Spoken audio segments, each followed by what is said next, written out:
Doctor, குழந்தைங்க talk gate ரொம்ப அடம் பிடிக்கிறாங்க, வாங்கலாமா வேணாமா? நிறைய பேரண்ட்ஸ் என்கிட்ட கேட்குற ஃபர்ஸ்ட் கொஸ்டினே இதாங்க. ஹாய், நான் டாக்டர் சிரஞ்சீவி.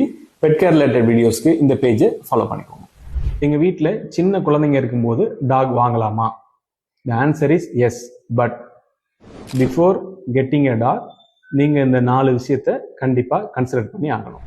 நம்பர் 1, நீங்கள் வாங்க போகிற dog breed companion dog breed like lab, golden retriever, இல்லைன்னா toy breed variety like beagle, pug, இது மாதிரி ஸ்மால் வெரைட்டிஸை சூஸ் பண்ணும்போது அவங்க ரொம்ப ஃப்ரெண்ட்லியாகவும் பிளேஃபுல்லாகவும் இருப்பாங்க. அவங்கள குழந்தைங்க ஹேண்டில் பண்ணுறதுக்கு ரொம்ப ஈஸியாக இருக்கும். Number 2, teach your kids to respect the dog space.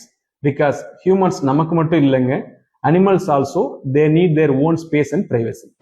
Number 3, train your talk.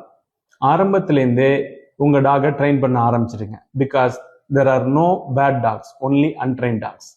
Fourth and final one, நீங்க ஒரு பெட் வாங்குறதுக்கு முன்னாடி உங்க பீடியாட்ரிஷியன்ட்ட உங்க குழந்தைங்களுக்கு ஏதாவது specific allergy, respiratory disease, infection ஏதாவது இருந்ததுன்னா அவங்க கிட்ட ஒரு கன்சல்ட் பண்ணிட்டு வாங்கிக்கிறது இன்னும் பெட்டரா இருக்கும்.